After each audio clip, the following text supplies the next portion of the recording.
Macam semalam saya ada ceramah malam tadi. Habis ceramah tu, dalam ramai-ramai pihak anggota tu, kepung saya pun, ada terlepas lagi seorang. Tiba-tiba dia cekak saya punya. Terus cekak ni, dalam keadaan kita dah nak bersalah dengan orang, nak bergambar dengan orang. Jadi, tiba-tiba dia datang cekak. Oh, yang mula-mula 2, suami isteri. Kemudian 3 orang, lelaki semua. Kemudian yang terbaru seorang. Seorang. 6 orang itu yang mengaku. Siapa yang tak percaya wujudnya sihir, murtad. Siapa yang tak percaya adanya sihir, kafir. Ada yang suruh saya minum air kencing anak saya. Selepas perkongsiannya sebelum ini mengejutkan banyak pihak, Datuk Ustaz Kazim Elias sekali lagi mendedahkan banyak benda yang terjadi padanya selepas membuat pendedahan mengenai penyakitnya itu. Beliau juga mendedahkan bahawa sudah 6 individu tampil bersemuka dengannya untuk meminta maaf kerana menyihirnya. Macam semalam saya ada ceramah malam tadi di satu tempat. Habis ceramah tu, saya agak yang jaga saya, yang iring saya dalam 8 orang polis jaga kepung saya sebab orang datang. Jadi polis pun dalam ramai-ramai pihak anggota tu, kepung saya pun, ada terlepas lagi seorang. Tiba-tiba dia cekak saya punya ni, tekak ni. Malam tadi. Jadi kita tak tahu apa niat dia, apa tujuan dia. Jadi nasib baik, alhamdulillah, terima kasih kepada anggota yang bertugas malam tadi. Tepih dia, bawa dia ke tepi. Terus cekak ni, dalam keadaan kita dah nak bersalah dengan orang, nak bergambar dengan orang. Jadi tiba-tiba dia datang cekak ni. Itu bentuk-bentuk, ya, kita tak tahu niat dan sebagainya. Banyak sebab. Ada yang marah dan macam-macam yang saya hanya boleh cerita tentang dia marah sebab saya ceramah ngata kat dia. Dia malu. Yang kedua, yang datang minta maaf pada saya sebab marah pada saya sebab saya dapat macam-macam lah. Dia marah, dia dengki. Yang ketiga, kes tadilah yang tangan berbulu tadi. Yang keempat mungkin perasaan, main perasaan. Waktu itu Ustaz Kazim ialah flawless kan waktu itu. Jadi bila saya tak apa nak layan tu, tak apa, kalau aku tak dapat engkau, semua tak dapat, jenis itulah. Jadi itu yang datang jumpa saya. Yang lain-lain sebab sakit saya tak tahu. Yang datang jumpa, yang mengaku dia menyihir Ustaz 1997 sehingga 2022, kalau Ustaz boleh kongsikan berapa individu? Yang mula-mula 2, suami isteri. Kemudian 3 orang, lelaki semua. Kemudian yang terbaru seorang. Seorang. 6 orang itu yang mengaku. Yang tak mengaku lagi sebab deritanya sampai sekarang, sampai tanggungnya kini, sampai sekarang. Betul. Siapa yang tak percaya wujudnya sihir, murtad. Allahu Akbar. Siapa yang tak percaya adanya sihir, kafir. Kerana benda itu disebut oleh Allah dalam Quran. Wattaba'u ma tatlus syayatinu ala mulki Sulaiman wa ma kafara Sulaiman walakinna syayatina kafaru yu'allimuna an-nasa as-sihr. Allah sebut terang-terang dalam suratul Baqarah.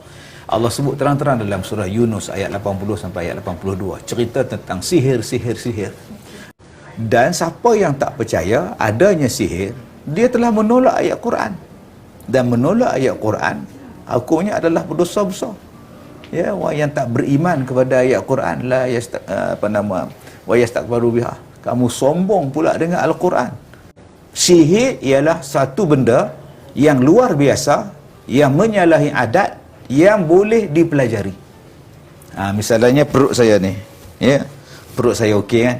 Satu hari saya pernah bulan Ramadan, saya mandi dan saya keluarkan jarum daripada perut saya. Ya, saya tarik keluar. Jarum mana datang ni?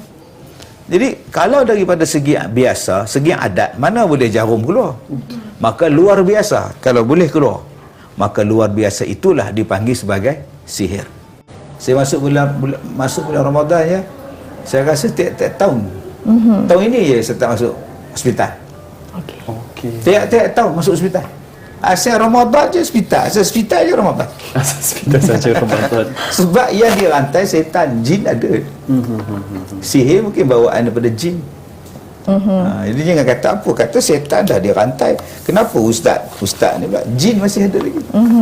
Jadi saya sebenarnya baru pagi tadi buat rawatan di satu klinik swasta di Subang Jaya ni. Dan semalam saya dapatkan rawatan di Cameron Highland juga dengan doktor juga. Dan hari ini bersama juga dengan doktor di Subang. Dan insya-Allah saya balik petang ni ke Ipoh. Dan hari Khamis, hari Rabu saya rehat.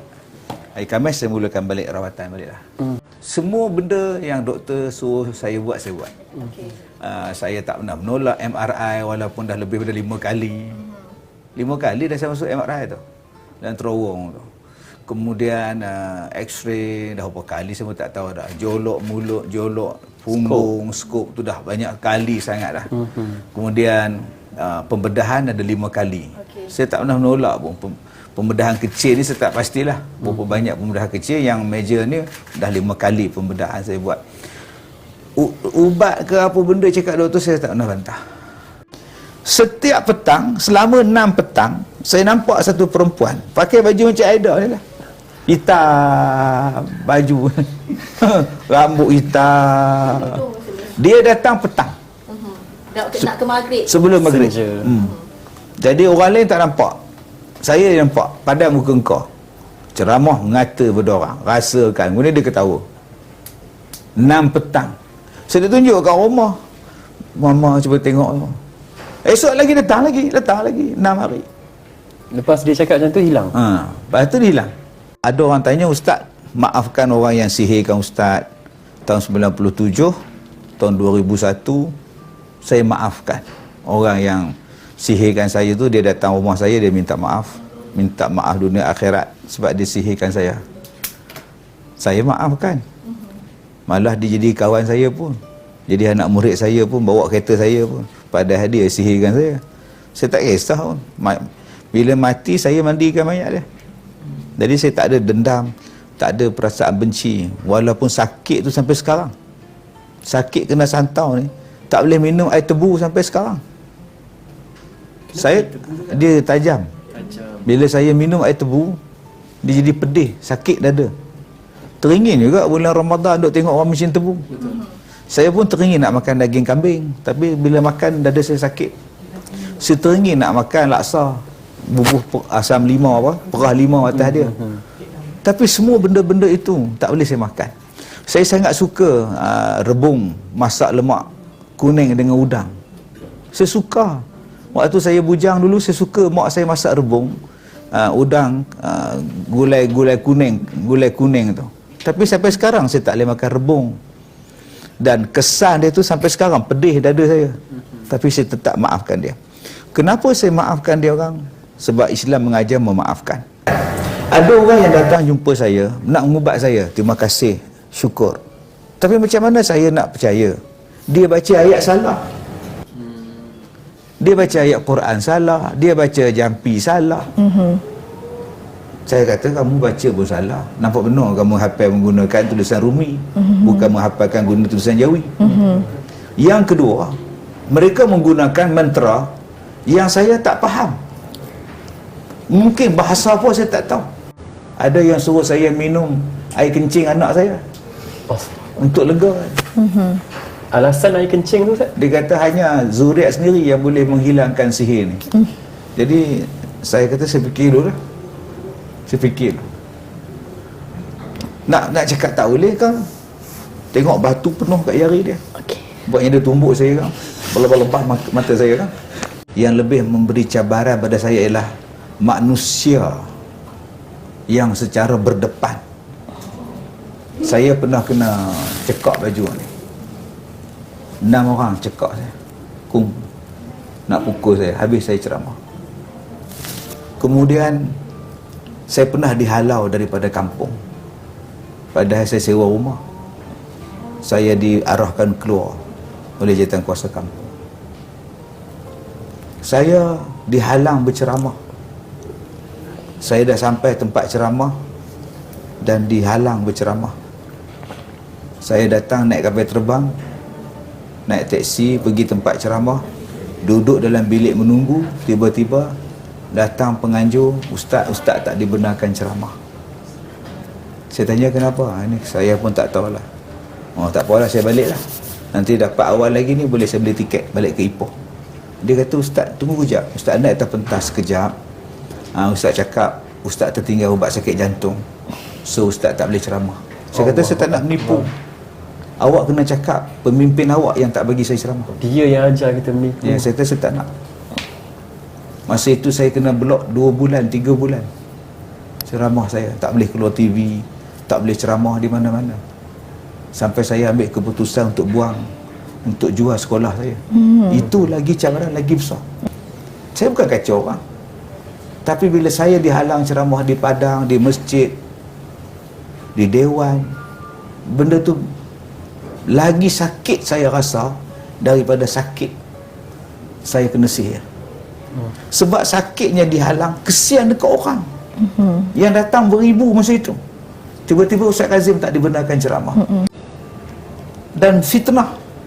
Ada yang kata Ustaz Kazim sekali ceramah 25,000, 10,000. Pemburung besar. Sebab ada orang yang ambil kesempatan atas nama saya. Kalau you nak panggil Ustaz Kazim, I boleh panggil. Sebab I rapat dengan dia. Padahal kita tak tahu pun. Rupanya dia orang tengah. Orang tengah. Kita ingat dia yang jemput. Dia charge 20,000, 15,000, dia bagi kita 1,000 je. 1,500 je. Jauh gila tu. Jadi untung pada dia, busuk pada kita. Dan lebih malang lagi, orang percaya pula dan sebarkan fitnah. Betul. Jadi ini yang lebih saya rasa menjadikan saya fed up. Untuk pernah saya dulu saya cakap dekat arwah mak saya, nak berhentilah ceramah mak.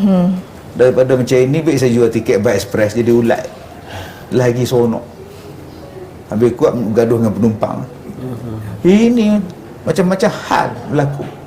Rupanya Tuhan bagi sakit sebab Tuhan nak bagi benda lain. Sabar.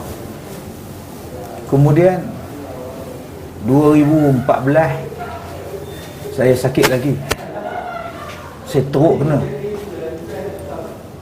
2015 saya dapat anugerah daripada istana. Alhamdulillah. 2016 saya sakit jantung. Lepas saya sakit jantung, lagi banyak pula job. Semua stesen TV panggil saya. Kemudian saya sakit.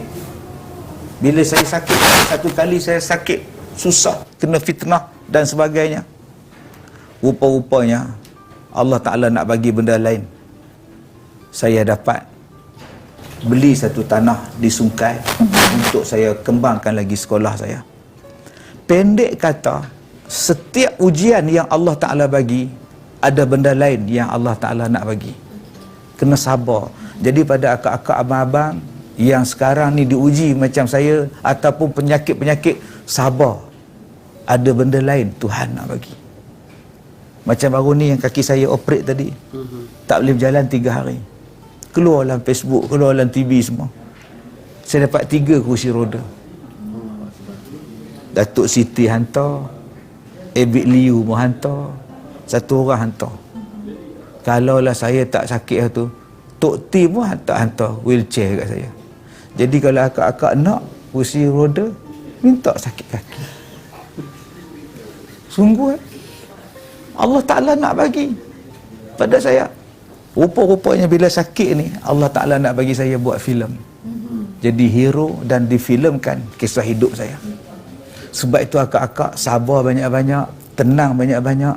Bila kita sakit, minta pada Allah. Allah akan ganti benda lain. Dan benda yang Allah ganti itu sangat manis. Terima kasih kerana menonton. Kalau anda suka video ini, jangan lupa untuk like, share dan subscribe. Kita jumpa lagi dalam video akan datang.